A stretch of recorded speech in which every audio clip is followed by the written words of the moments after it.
Today we're going to look at the surface area of pyramids. So again, looking at a pyramid, it's got one either square or rectangular base, and then we have four triangular lateral sides. If it's a square, all four of those lateral sides will be equal. If it's a rectangle, you'll have two pairs of equal sides. So let's look at this first example.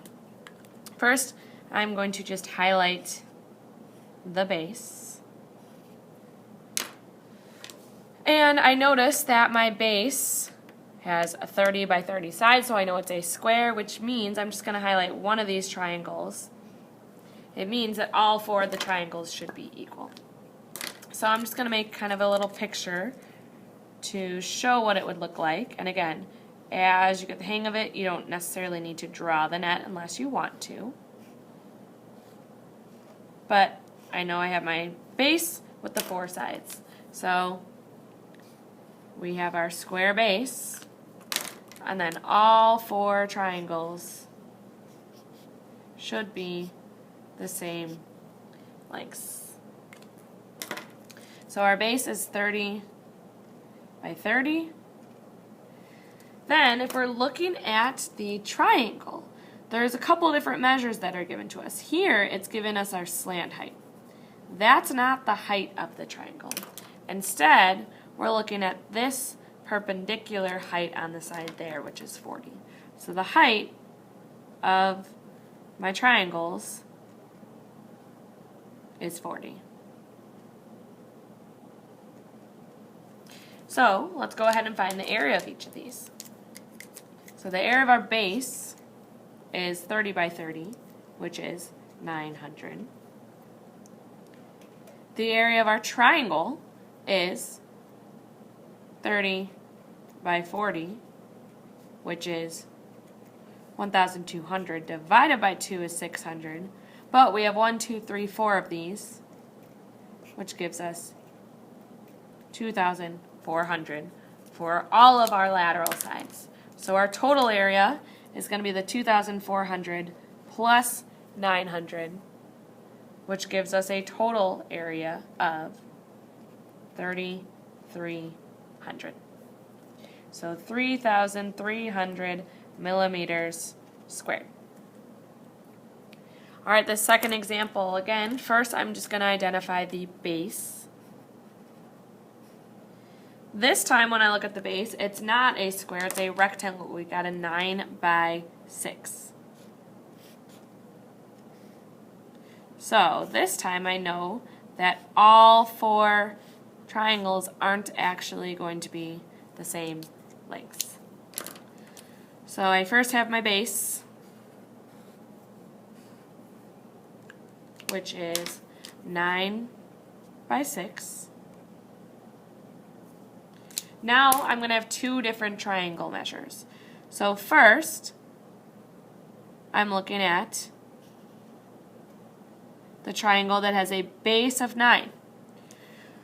On this front triangle here, I don't see a slant height there for the perpendicular measure, but I do see it on this back triangle, which would be the same.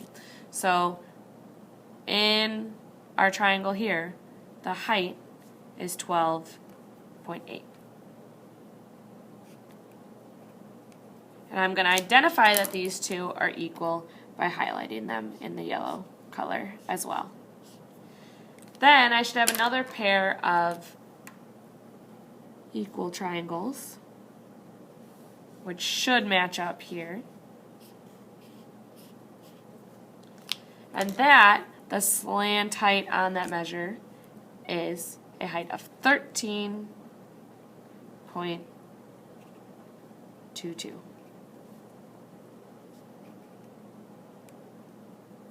So let's go ahead and find the area of each part.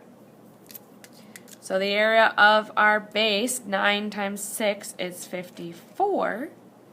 Then for my triangles, I have a base of 9 times a height of 12.8 divided by 2 equals 57.6. Well, we have two of those, so we multiply that by 2 and we get 115 and 2/10. you might realize, well, why did I divide by 2 when I just have to multiply by 2 again? And if you can realize that, that's great. You might realize you just need to do 9 times 12.8 for these two triangles. For the pink triangles here, we have a base of 6 times a height of 13.22 divided by 2, which gives us 39 66/100ths. Again, we have 2 of those, so we're going to multiply that by 2, and that gives us 79 32/100ths. So same thing, you're going to be like, well, I divided by 2, and then I went right back and multiplied by 2, so you might make the realization that you really only have to do 6 times the height to get your measure for both triangles. So now our total area, we're just going to add these up. We have 79 32/100ths plus the 115 2/10 plus our base area of 54 is going to give us a total of 248 52/100ths, which I'm just going to round to 248 5/10 meters squared. Go ahead and try the U-try on your own.